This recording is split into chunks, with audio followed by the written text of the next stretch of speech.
All right. Well, thank you. Thank you, Cheryl, and good afternoon, everyone, and good afternoon, Christine. And it's a pleasure to welcome you and everyone to today's Akron Rotary Club meeting here on Tuesday, January the 11th. And at this time, I'd like to call our invocator forward.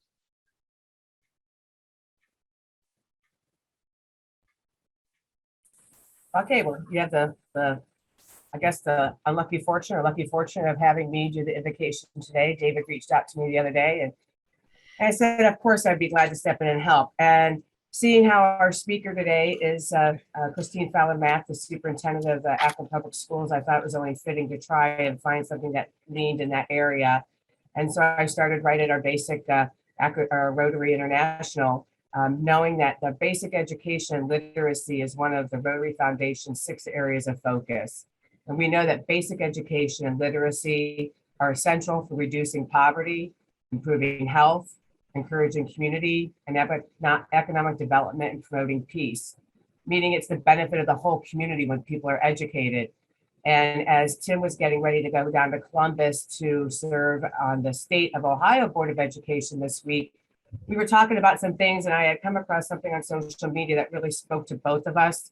And it's not long, but if you just take a moment and reflect on it, that the purpose of public education in a public school is not to teach kids only what parents want them to be taught. It is to teach them what society needs them to know.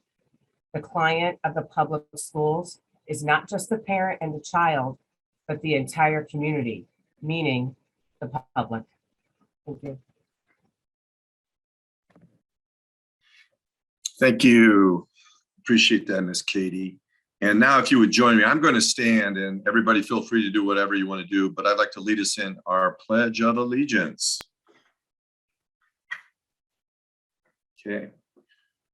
I pledge allegiance to the flag of the United States of America and to the republic for which it stands, one nation under God, indivisible, with liberty and justice for all.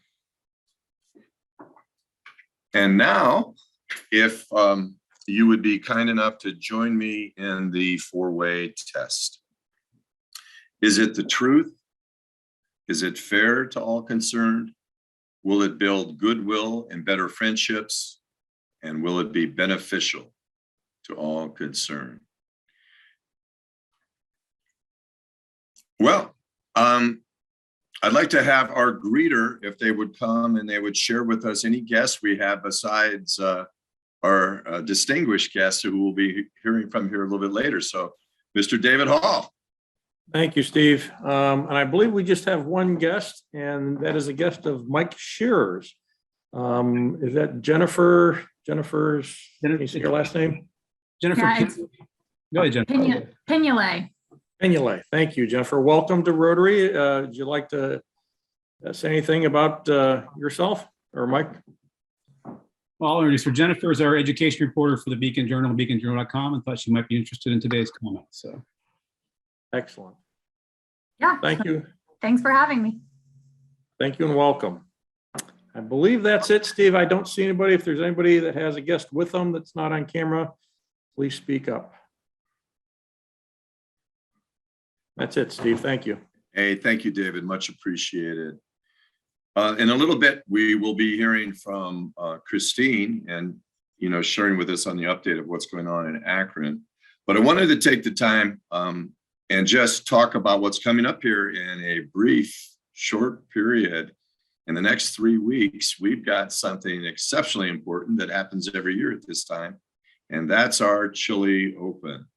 And yesterday, I had the privilege of meeting with all those leaders, Jeff Sheeks, with Dan, with Mela, with Cindy Kane, and Amanda and others. And so they've been very, very busy behind the scenes.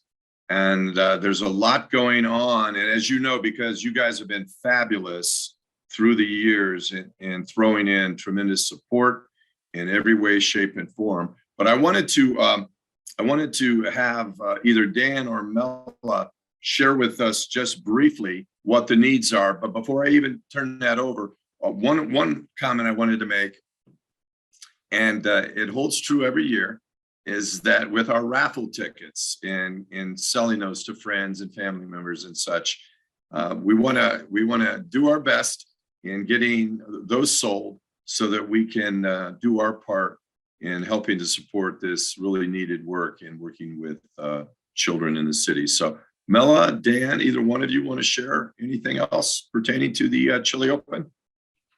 I'm happy to do it. I'm not sure if Dan's on the call. I don't see him, but I know he was on the board meeting. So yeah, we are 24 days out from the Chili Open. So we're really excited. We're moving forward. We're doing very well in sponsorships. Our goal is to raise $320,000 and we're at about $220,000. So if you haven't made your sponsorship or your campership, we hope you will do that. The committee is reaching out to everybody.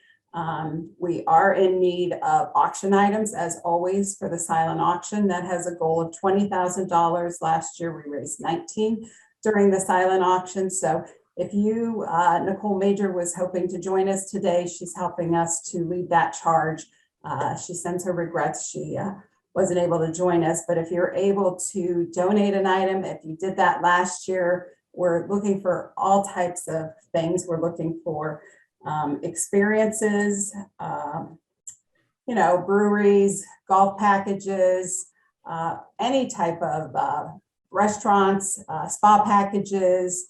If you receive something for Christmas that you would like to re-gift, we always have a need for things, and gift cards, things like that. So think out of the box. We also have Dr. Rob's Wheelbarrow of Cheer and Wanda Whipke's wine refrigerator. So we need booze, we need bottles of wine to fill those. Those are always great auction packages that go very well.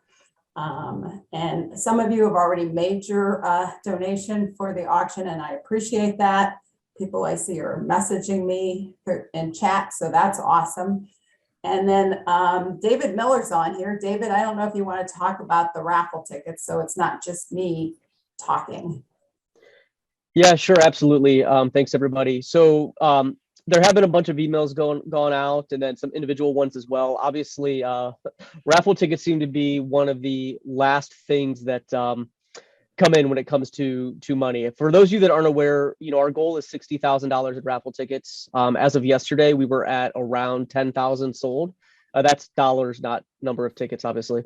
We're a little bit behind where we were in previous years, but more importantly, we need a minimum, Mela, correct me if I'm wrong, but it's $40,000 in sales for the car. The car is our number one grand prize. In order for it to be part of that program, we need to sell a minimum of 40,000. So if you're okay, thank you. If you're holding on to your $200 that as Rotarians were asked to sell, if you're holding on to that, please get the money in. If you want extra, thank you, Hugh. I know you reached out to me here on the call.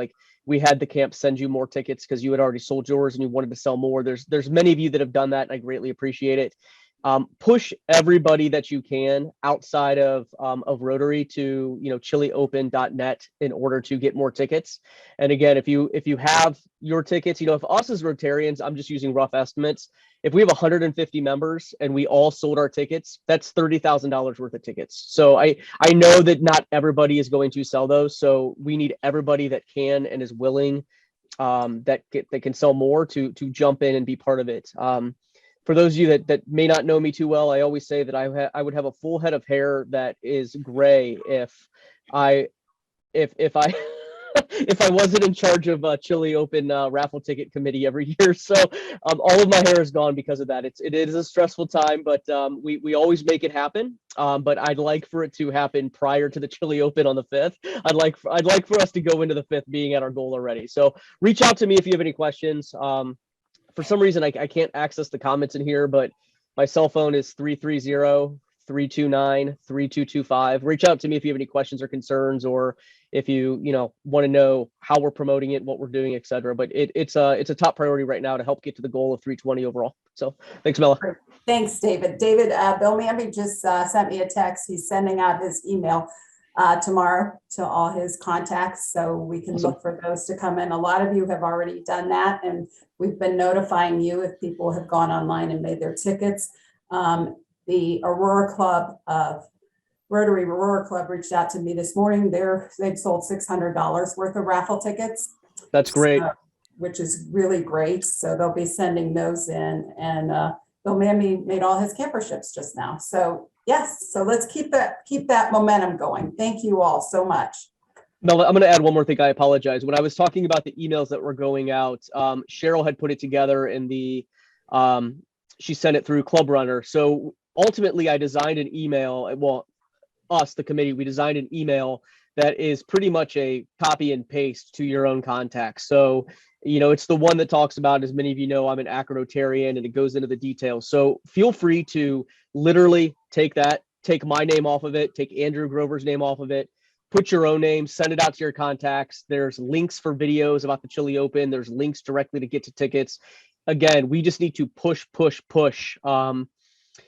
stuff out so that we can get to our goal. So thank you again. Yeah. And Katie Miller's bringing her booze out next week. So thank you, Katie. Thank you, Mela. Thank you, Mela and David, and thank you for your team. You guys are doing a tremendous job, and you do it every single year.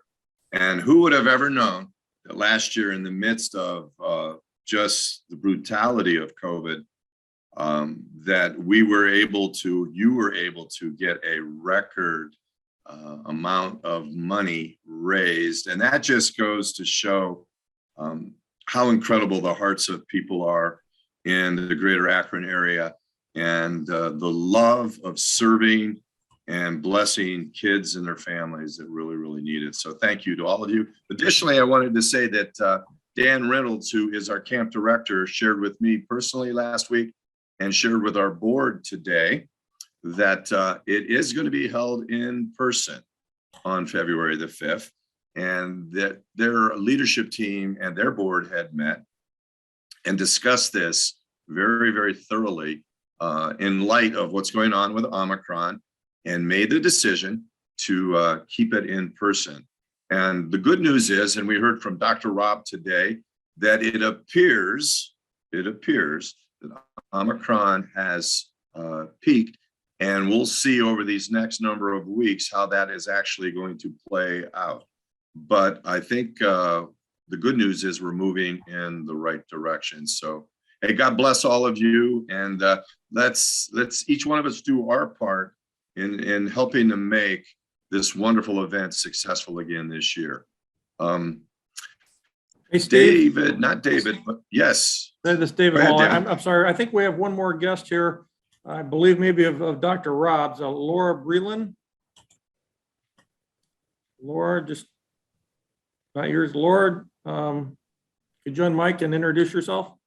Yes. Hi, Laura Brellan with Akron Children's Hospital. Yes, joined today as a guest. I was interested in hearing your speaker. I've come a couple of times when pre-pandemic to some of the luncheons, and it's nice just to connect with you all. So thank you. Great. Thank you and welcome. All right. So, Miss Cheryl, since you have the view of the entire field of everybody who is on the meeting today, I'm going to just kick off happy dollars and see who's happy. And I'll make my own happy dollar gift of $5, and I'm going to put it toward the leadership team that's working on the Chili Open. Those of us who've been Rotarians for any amount of time have gotten to know Mela, I've gotten to know Dan, I've gotten to know Amanda, and the likes in the past of Wanda Whipke and all the tremendous work that she's done, Dr. Rob, John Margita, and so many others. Now we've got Cindy Kane and Jeff Sheeks, who pour their hearts and souls into this wonderful event. And having golf in February and sub-zero weather is an insane, wonderful idea that has worked. And so my $5 are toward you, Mela, and that wonderful team and the tremendous work that you do. So, so take it away, Ms. Cheryl, if anybody else is happy. You are on mute, Ms. Cheryl. That helps. Cindy Kane, please. Good afternoon, fellow Rotarians. Thank you for all of the PR for Chili Open. We're so excited for Chili Open. And I just want to tell you that I have so enjoyed my time working alongside fellow Rotarians to this cause, and encourage you that if you have not yet done so, or it's been a long time, check out those videos that David provided in his email that you can send to your family and friends. I sent my email to my family and friends and immediately sold my $200 worth of raffle tickets just in 2 friends alone. So those videos, though, in my letter, I modified it a little bit because I had to tell my family and friends, if you can make it through video number 1, seeing those kids at camp with their camp advisors, and not get choked up, then you're a better man than me, because it is something to see. So remind yourself of why we work so hard for Chili Open. Oh, $5 to the cause, please. Thank you, Cindy. David Hall.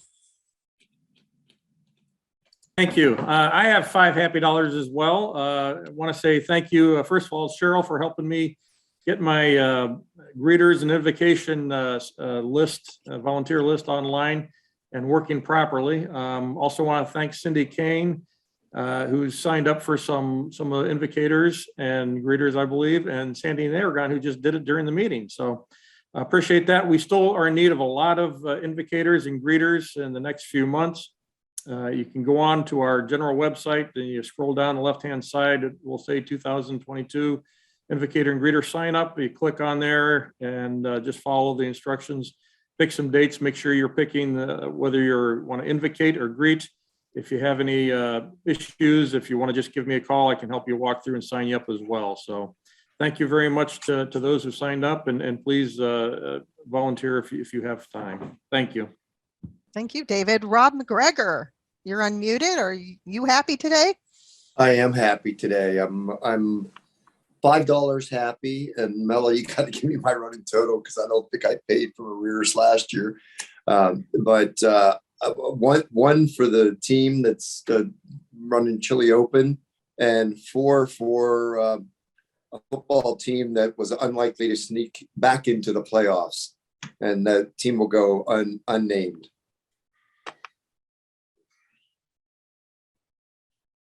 I wonder who that could be. Anybody else happy today? Come on, raise those hands. Let's see them. Gina K, yes. Good afternoon, everyone. I'd like to offer 5 happy dollars today to welcome my sorority sister from Alpha Kappa Alpha Sorority Incorporated, Soror Christine.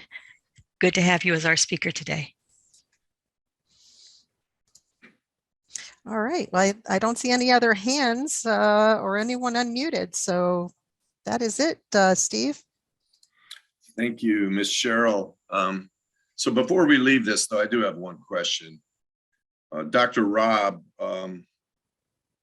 yeah, you made that comment about your team, which was actually miraculous that they got in, and that game did not end in a tie with both the Chargers and the Raiders. So congratulations on that. But the question is, so this wheelbarrow of cheer, I wonder if that's tied to your love for Scotch, bourbon, all of that good stuff, or how did that come about? Can you give us just a short, brief little insight?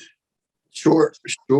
Actually, Jim Redmond took me to see a club in the north that was doing some sort of a fundraiser, and their wheelbarrow of cheer was just a huge hit for them. And I said, boy, that's easy to do. And as well, you may not imagine, I'm not a big hard liquor drinker, yet I get hard liquor gifts often. So I was able to donate the first year to make my bar a little more manageable. There are some selective nice liquors that I do enjoy and imbibe, but I was able to decompress my liquor cabinet and bought the wheelbarrow, and it was a success. And it's a way for any of us to donate a single bottle of liquor, and it really piqued the interest of the people that were looking at silent auction items. And I think that every year it's been a pretty good opportunity. And most all of us, if you buy a Starbucks cup of coffee, you could probably save 2 of them and buy a nice bottle to invest in the wagon of cheer. Yeah, absolutely. Thank you. And what a creative way to kind of spread the love, as it were. So, well. Good morning, Steve. Hello. How are you, Malcolm? Hi, I'm fine. Listen, I'm a little, I guess, not quite on the ball, but I would like to match your $5 Happy Dollars in tribute to you, and also match Gina Kay's Happy Dollar, 5 Happy Dollars to welcome the superintendent. Wonderful. For a Thank total you. of 10. Thank you, Malcolm. And great to see you. And you know what? You look great with that mustache, my brother. You look you look fine. So right now it is my privilege. Wait, we have one more guest. I apologize, Steve. They just joined us. David, Colette Taylor is a guest. She has just come in. And she is a guest of Rich Fry. Colette, would you like to introduce yourself? Are you able to? Good afternoon, everyone. Thank you, Cheryl. I'm Colette Taylor. I'm the Regional Director for Boys and Girls Clubs of Northeast Ohio, our Summit County location. And I appreciate the opportunity to connect with all of you today and hear from Superintendent Fowler. Thank you and welcome. Wow. Well, welcome, Colette. We're glad to have you here, and we appreciate the work you're doing with the Boys and Girls Clubs here in Akron. And so right now, it's my real distinct privilege to introduce our speaker today. Christine Fowler Mack is the new superintendent of schools here in Akron. And Christine was born and raised and educated in the Akron Public Schools.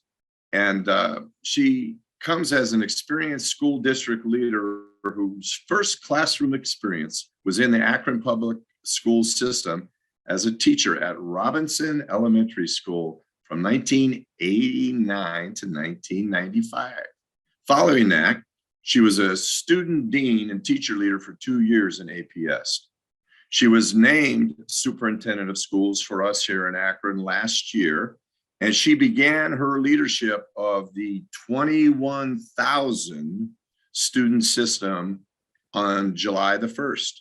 So with more than 4,100 teachers and staff, and the Akron Public School budget standing at $565 million, this dear woman has a lot on her hands. And before I actually give it over to you, Miss Christine, I just want to make one comment that about 3.5 months ago, I had the real privilege of having lunch with your father. And her father is Pastor Ron Fowler. And many of you may know him and remember his name because he and Pastor Newt Larson in the city of Akron 28 years ago gained national attention by the incredible work that they had done with the Coming Together project of Black churches and white churches coming together, sharing their pulpits, sharing their congregations, and sharing their love. And this was so impactful that President Bill Clinton came to Akron to see what was going on. And so, and by the way, Pastor Ron Fowler was involved for a number of years with the Akron Public Schools Education Board. And so, as they say, the apple doesn't fall too far from the tree. But what I would say, Christine, your father is a real prince among men, and just a tremendous man. And so we're delighted that you are at the helm. We're delighted with your heart and love for the city and for your leadership. And so we're all ears to what you have to share with us. So welcome. Thank you so much. It is absolutely a gift to be with you today. I was sitting here listening to the opening remarks and kind of protocols of your meeting. And I actually have so many things I would just want to steal, even just the routine of really thinking in a positive way to celebrate persons, to celebrate accomplishments and each other. I have always been a fan of you Rotarians, and actually having just become acclimated again with the city, I have slowly been finding, I think, my people. And so I'm excited to go home this evening and to talk with my father and to talk with my colleagues here in the district of, oh my goodness, I feel like I have found again another assembly of persons deeply committed to not only our community, but also committed to families and to children. So one of the things I did was to look and see what it is are the founding principles, and to know that, you know, this group is founded on integrity, thinking about diversity, service, leadership. Those are all things I'm very, very passionate in thinking about, and really wanting to, as a system and as a community, cultivate those things in our students. So I'm excited to be here with you. I applaud everything that you stand for, what you do. I feel very reassured in knowing, as I try to serve with my colleagues here in the Akron Public School System, we're bolstered by your support. So thank you for what you do. My hope today is to be able to give you some insight on where we are as a system in terms of, you know, kind of what is consuming our days and our thoughts and our where we're using our energies towards in terms in service to our students and our families, and then to also give you a sense of how we're managing through this unique time of uncertainty and change. As Steve already, I think, aptly framed, we are a diverse, or larger on the in terms of the demographics of our students, group of students and schools. So again, today we serve about 21,000 students. We are excited that we're holding steady and even slightly trending up this year because of our array of services and the way we're approaching this year. We are servicing students both in person and online, which has allowed us to really hold very steady in terms of our demographics here in the Akron Public Schools. One of the things I'm really pleased about and have always celebrated in Akron is that we are one of the most diverse districts in terms of the student demographics of who we serve. And we embrace here in the system, and I know we do in the community as well, that diversity as a strength, that we really represent a wide a variety of perspective, of culture, and of experience here in the community. And so that continues to be so today in our system. We do have approximately 4,000 employees over about 45 actual school buildings, a total of 50 buildings when you think about all of our administrative services. And we are still in a very positive way producing graduates that are prepared for their futures. And we're going to talk about that because I think that in essence is the challenge, and it is the work of our school system. We are a school system that has embraced a college and career academy strategy. So it's our organizing framework to ensure that our students in an intentional way are prepared for college careers, whether they're enlisting or whether they're directly going into being employed. And so part of the strategy of our district is to start very early with our students to ensure that there is intentional planning and support. Oops. I began this year talking to our board and any person who asked and that was wondering, kind of how are you framing priorities in this year, recognizing that this school year for us here in Akron and really throughout our nation continues to be atypical because of the pandemic, which continues to rage on and tries to divert our attention. But I think here in Akron, we're doing a really good job of both responding and managing, but also remaining very focused. But with that reality as our backdrop, there were four core commitments that I made to the board on behalf of the broader team here in the schools. And it was to ensure a steadfast focus on high quality instruction. We knew that we were going to be in a situation coming into this year that we were going to need to both remediate some of the challenges our students face because of having their learning disrupted, but also that we wanted to accelerate their learning through not only instruction, but through essential experiences, expanded opportunities to build some sort of relevance, to understand why it is they're learning, and to be able to make those connections through many more experiences in our community. So there is a commitment to high quality instruction. There is a commitment to health and safety, because we know that we have to, in a first order way, ensure that our schools are places where students can gather and still not only remain healthy in terms of their physical selves, but to be able to be nurtured and supported socially and emotionally, knowing that there was some degree of trauma that many students experienced through the separation and disruption of the last few years. So health and safety continues to be a primary focus.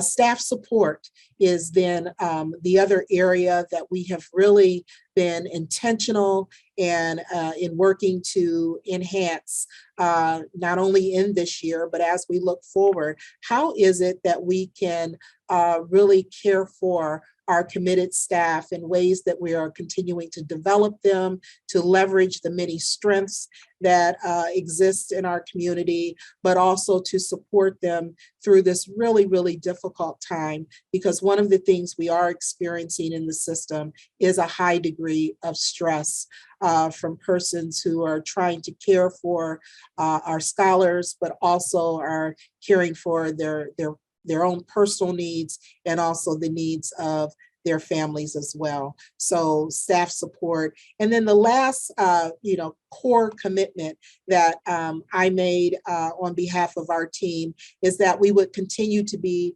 adaptive and responsive in our practice, both again, because of the context in which we sit with the pandemic, but also adaptive and responsive, understanding that we have a bright future ahead of us and that we want to make sure that we are continuing to accelerate opportunities so that our students are prepared again for their future and not our past.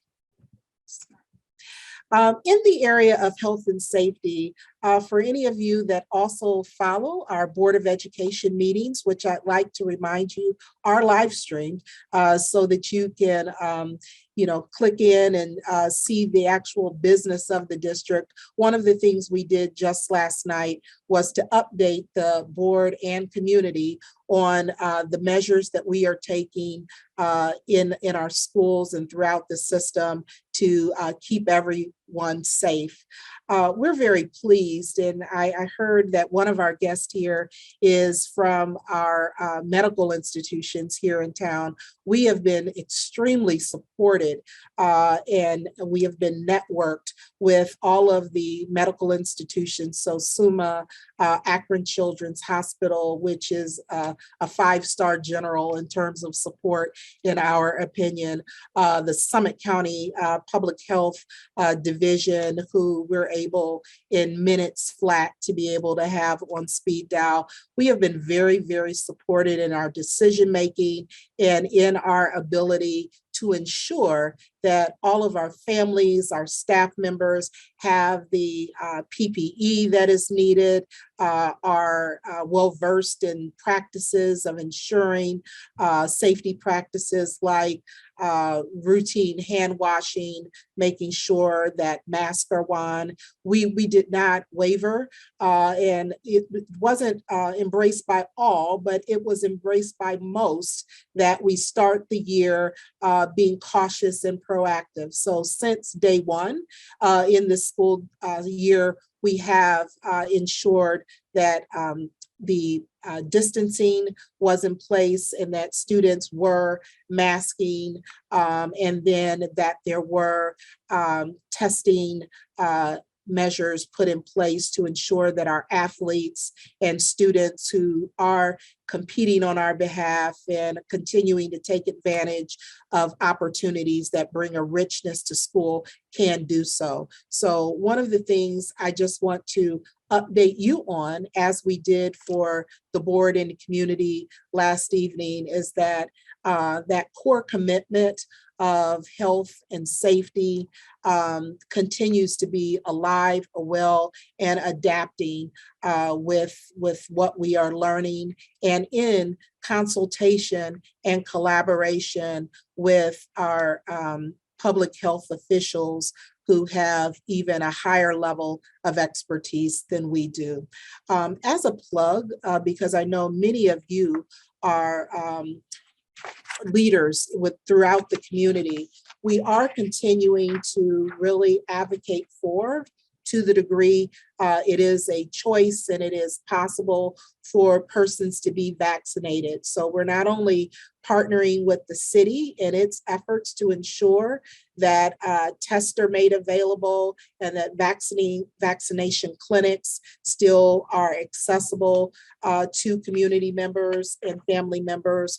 We're also here in the system offering those sites specifically for our students. So our next vaccination clinic is coming up just this week, January 14th, from 3 to 7 p.m. That will be at North High School. At that site, we are intending for students who are age eligible. So our 5 through our high school students, age 5 through high school students will be able to get their boosters. Our staff members who still need boosters will be able to get their boosters. And then especially for our earliest learners, where we've had some students in need of their second shots that got their first shots through the vaccination clinics or in consultation with some of our other public health officials, we will be offering that to students as well. So we'd love if you could help us spread the word. So we're doing a lot in the space of health and safety. While we're doing, I think, really great work and proactive work in that space, we're not losing sight of our primary mission, which our primary mission is to ensure, again, that our students are career and college ready, that they are not only ready in terms of their attainment, but they are also ready with dispositions, that they are still seeing themselves as learners, lifelong learners, that they are, confident that they have developed their voice. And towards that end, one of the things that we worked on along with community members over the last year was to make sure that we could articulate who is the student that we are trying to think of as graduates of our system. So when we think of on behalf of the Akron community, who is it we're trying to produce together? And so that portrait of a graduate, it again, not only articulates the graduation standards, but it also thinks about those social skills. It thinks about those habits of mind. It thinks about those real world skills and connections so that they're, again, our students are career and college ready as a norm. Not only did we do that for the graduate we're trying to produce, we said we need to be more tuned in about the scholar that we're supporting along the way. And so again, we also articulated that portrait of an elementary scholar. So what does that scholar look like that seems like once they are really into the choice of those career pathways at the high school level is poised to take full advantage of all that our system has to offer and is on their way to being that strong graduate. So want to bring that to your awareness. So if you haven't seen those, you can make sure that you plug in, or if you let me know, I'll make sure that you have copies of that we can send out to the group. COVID itself, and I would say COVID part one, when we had to experience going remote and or coming back in the spring of last year, we've taken the opportunity at this point in time to think about what did we learn through that period of time. And what we have learned is that while COVID presented some challenges for our system, it also unleashed a wave of innovation and accelerated change. We were able to deepen and more effectively understand how to use technology in our system. One of the great things it did for us too was it helped us to better understand, because we couldn't respond alone, the many strengths and the many opportunities that exist within our broader community. So I think different than how we've ever been before in our system, we are better networked. So hearing our colleagues from the Boys and Girls Club on the phone, thinking about the Summit Education Initiative and United Way and all of the services and supports that it offers for our community, those types of services and supports are now really thoughtfully planned and integrated into our district. And so the services that we're able to provide for our families through our family resource centers or through just expanded opportunities that we provide for students themselves through field trips, through internships, through mentors who are engaging with our schools is better articulated than it ever has been before. That is not only a reality today, that continues to be a priority for tomorrow. So we are working to even more effectively ensure that our students, especially once they get into our middle grades and going through to the high school, that they are connected to mentors, that they are connected to essential experiences, internships, and broader opportunities, which bring a richer experience, a richer student experience for all of our students. The strategies I've already begun to talk about. So some of these strategies for innovation and ongoing improvement are to, again, our family resource centers. We now have centers positioned in almost all of our primary clusters throughout the city, but we're looking to not only make sure that those are up and running well and are being taken advantage of. These are central hubs where the services of our community can be organized, integrated, and can be accessed in one of our schools. And so we do have family resource centers connected to our schools, and we want to start making sure that in a seamless way, we're working together and we're meeting the needs of our children and families. So we want to continue to replicate those centers throughout our city. Our college and career academies, that is our main organizing framework for how it is we're thinking about the future. We have career pathways with partnerships occurring now in all of our high schools. We have begun to take that framework, that organizing framework, to ensure really exciting, meaningful experience for children down to our middle grades. So in our middle grades now, the planning for high school begins in middle grades. And also we're focusing a lot in our middle grades on ensuring service learning is a big part of what occurs there. So having middle school students participate in projects with nonprofits throughout our city to emphasize the value and benefits of service learning, connected not only to their classroom, but connected to, again, the type of person that we're trying to nurture in the Akron community is what our schools are about. So that is on its way in our middle schools as we continue to think about what types of strategies, in addition to just the essential experiences that will help us build a very curious, engaged, excited about learning elementary student. Those are some of the things that we're doing around college and career academies. We are refreshing our One to World strategy that's been in our district for about 10 years. The One to World, as you probably already know, is where we have each of our students have access to a device. So it wasn't a surprise in Akron when we went remote and needed to have devices in the hands of our students. We as a community had already had a commitment to that. And so now the next level of work is to continue to refresh those devices and to think about additional new technologies as we look forward. We are increasing our resilience within the system to service students. I would be remiss, and I don't think I would be authentic if I didn't say to you as community members that this year it's been hard. It's been hard to maintain the stamina.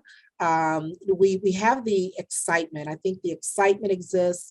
The core passion and commitment exist amongst all of our stakeholders. But this year, the last 2 years have taken a toll. And so really we're trying to figure out how do we, within the course of what we are doing in terms of just core teaching and learning, also integrate in more social, emotional care types of opportunities too, so that our stakeholders, our staff, our students, our families who are continue to persevere during this time of uncertainty and challenge continue to be resilient. So in that regard, I look forward hopefully to an ongoing relationship with you as a Rotary Club, with tapping into your ideas for our system, your expertise, your partnership in ways that continue to help us. We don't want to just survive, we want to thrive, and we intend to be an exemplary example of what an urban district with a commitment to excellence, what that looks like when done in collaboration with the community. Towards that end, this year, through the thick of what we've been going through, there's been a real bright spot that has occurred in working with the staff, the students, as a result of a charge by our board. And I'm going to leave you with this. One of the things we have been working in is how do we better articulate when we talk about the system and we talk about terms like excellence and equity, and when we're talking about meeting the needs of all, what does that actually mean? What are our aspirations? What are our beliefs? And what are we committed to?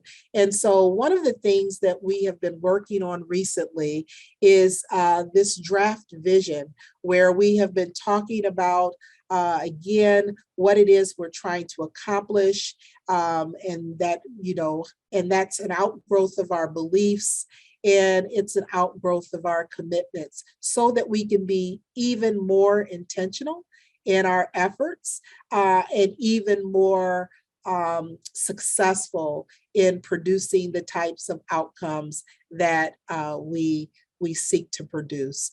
And so we have a draft vision statement in mind. And right now we're working on having focus groups with students, focus groups with teachers, focus groups with community members, parents, to say, based on this draft vision statement that tries to, again, ensure that equity and excellence is woven through everything that we do. As we continue to work on our college and career academy strategy, we want to make sure that excellence through equity is at the core of that. And so we would love for any of you who are interested to get involved in some of our focus groups and know that we're going to continue to refine the strategies that we're using and to face, even if it need be, some of the uncomfortable realities of the roadblocks that we need to address to truly meet the needs of every member of our school community, to meet the needs of all of our children, so that each of our communities can thrive. What we don't want to have happen is that we only have isolated bright spots in certain pockets of our community, but that our entire community feels like we are a system of excellent choices. I'm so pleased to be here in the system at this point in time, working with you on behalf of you, with just a wonderful team of educators serving children who deserve our absolute best. Thank you. Thank you for that, Christine. Appreciate that. If we can open up to you. Again, I guess we didn't mention this. I don't know if you have time. Generally, we ask our speakers if you have time, maybe to hang around about 10 minutes after the hour. If we have questions, that would be appreciated. Do we have any? Super, thank you. Do we have any questions? You can either put them in the chat room or you can unmute yourself. There are comments in the chat, David.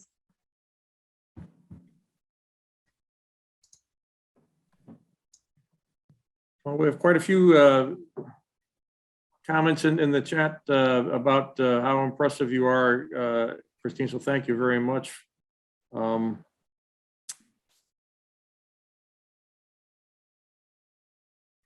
McGregor, thanks for your leadership. Akron Children is grateful to participate in your work from academies to school health support. Thanks for joining us at Rotary. I have, he's had to leave, so. Michelle Wilson has a question. Michelle. Hi, so glad to meet you virtually one of these days in person, hopefully.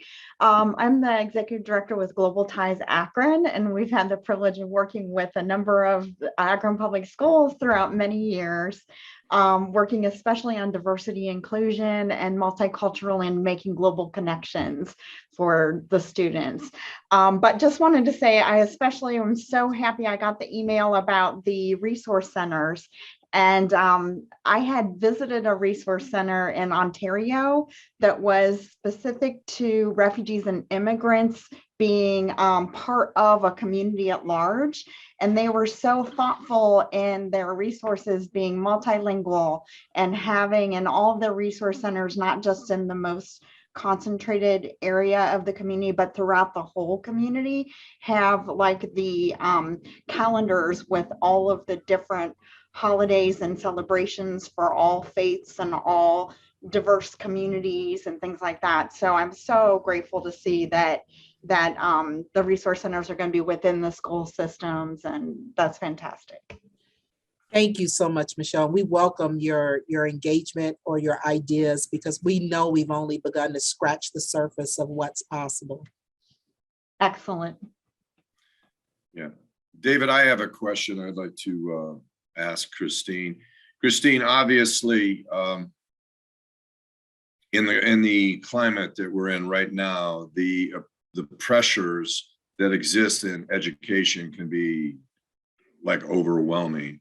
And I appreciate what you shared about the benefits and the blessings that are coming out of the experience of COVID. You shared on one of your slides about innovation and accelerated change. And I think, you know, like Charles Dickens said, it's the best of times and worst of times. So we're in that conundrum, as it were. But with 4,100 employees and so many different teachers and such, the pressures that these dear folk are facing and how you're looking to support them, because I know that throughout the country, many teachers are actually leaving education because they feel flattened, somewhat similar to what our medical workers feel. So any comments or thoughts, and I'm sure there are plenty of them, that you have on how you can best support them? And you talked about staff support, so I'm just curious. No, absolutely. And I think one of the things coming out of the pandemic, you heard a lot of persons talk about the trauma that our young people experienced. And one of the things we circled the wagons and talked a lot about is that people experience trauma, and so adults as well. And so while again, we are by far not perfect, but we are definitely attempting to attend to the personal needs of staff members. We have, through our diversity and inclusion work, birthed many different employee resource groups and supports. We have begun to reinstitute things that we used to do when I was an educator here in Akron that dealt with the health and wellness and social emotional supports of staff members. Something really subtle in working with many of our buildings. They brainstormed we had a session where they could brainstorm with their staff, whether it was in school buildings or departments, some things that might just enrich them, even coming up with code words. You know, in one of the buildings, when someone comes to the office with a balloon, you know, we know that that teacher is overwhelmed, and immediately some of the office staff will report to support them. We have in buildings just resource rooms where teachers can go and just decompress, because they're bringing their personal stress as well as the challenge and responsibility of keeping children safe. I'm very concerned about the future in terms of, keeping staff with us, because we even have young teachers that are like, whoa, this is just too much. So we are going overboard in thinking about what are the types of supports we can have? How do we really use mental health strategies, even with staff at large, to make sure that they can process and articulate what they're feeling, and that we are really sending clear messages to persons. We want self-care, that they are attending to themselves, and we will do all that we can to support them, because a new dawn, a new day will dawn, and we need to do that for healthcare workers as well, because like healthcare workers, schools really haven't had a break.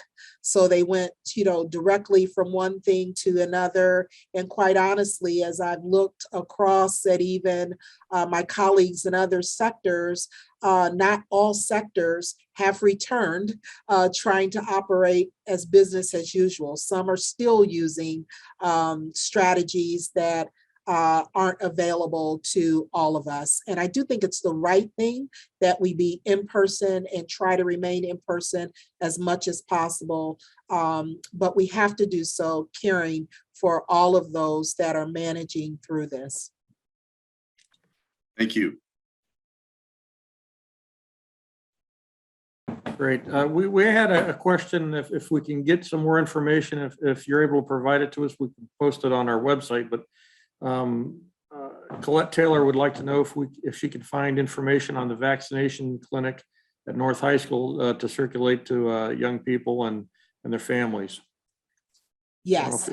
And so it is on our website, but I also will send the flyer just so she has that in case she wants to push it through her own social media. Great, thank you. Okay. And I believe Katie Miller has a question. Yeah, also, I've popped my headphone back in. Thanks so much, Christine, for coming and joining us. First of all, if you just send that information to Ruth, and Ruth can send it to me, and I will make sure it gets to the right person, and any other supporting things you want to get out there. My husband was on the school board for 10 years. I've been involved in Akron Public Schools since 1996, when my first daughter started kindergarten. And the thing that I think people forget, not in this group because I say it a lot, but that being an urban school district, you're just not in charge of educating your social service agency.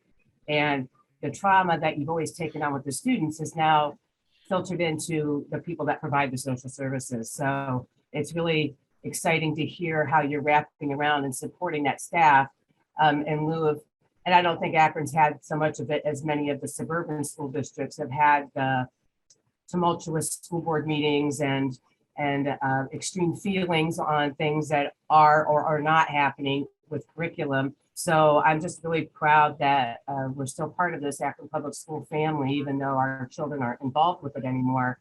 And I would just love, I'm so glad that you're able to speak with us. It's always my goal, at least once a year, to have somebody from the administration come and speak to us, because there's just so much going on. It's hard for us all to keep track of it through the news, even though Mr. Shearer and Jennifer do a fantastic job. I just want to thank you once again for taking the time. I know you're really, really busy, and we just really appreciate it. So thank you. Thank you so much. Your family just means so much, not only to our Akron Public School family, but to our community. And I think I attribute for assemblies like the Rotarians as to why we don't have kind of the behavior that others are seeing at their school board meetings and things of that nature. We really, really are blessed to have a community that I think really is passionate, but is caring and thoughtful. So thank you. Thank you. And one last question, Christine. Obviously, our dear city had done its due diligence in looking for a new superintendent, and David James had done such a fine job in the years that he was at the helm. Personally, for you, that process, because there were a number of really outstanding candidates, how stressful, if any, or how stressful was that journey for you? It was very stressful. It was stressful, not only in the technical sense of seeking the job, but I also just had to manage my expectations and emotions because you don't get the opportunity often in a lifetime to be able to come full circle into a community that raised you, nurtured you, and has had such a tremendous impact on the life of your family, and then to be able to serve. And so while it was very nerve-wracking because it was a thorough and lengthy process, inside I just had a calmness. I believed it was intentioned. And so in that, I do feel like this is part of a bigger purpose. And I just feel so fortunate to sit here today in a leadership position, having been a student who served on Comrade Ott's student leadership team in high school. Wow. And so I think about those deposits that along the way leaders just made, and I think making this moment possible. So I am so honored to be here serving and bolstered by all of the support available to me. Well, we are equally honored to have you at the helm. And as you began to describe about going full circle, I really felt chills on my shoulders, as it were, just listening to that, because without trying to sound funny or just favoring Akron in an unjust manner, there really is something wonderfully special about Akron, Ohio, and what's going on here. And so to have you providing leadership, have you wrestling with vision and what this new future, or new normal, if we could call it, is going to look like. We're glad that you're here. We're glad for all that you're doing, and any way in which we can support you, we want to do that. And I know with Katie, because she handles our guest speakers, we would love to have you back next year and give us a State of the Union, as it were, as to what's been going on. So, but thank you for taking time from your busy schedule. A big greeting to your father and your mother, and God bless you guys. And just thanks so much for your help today.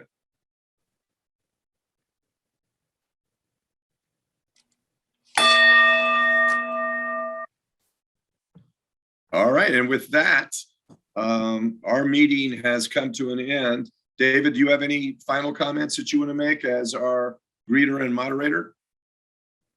Just Christine, there's a ton of comments in the chat. Very impressed by your presentation. Happy for your leadership. And again, just want to say thank you from numerous people that have connections to the Akron Public Schools. So very grateful for your time today. All right, thank you. And with that, our meeting is officially over. And have a great week, everybody, and stay safe out there. God bless you.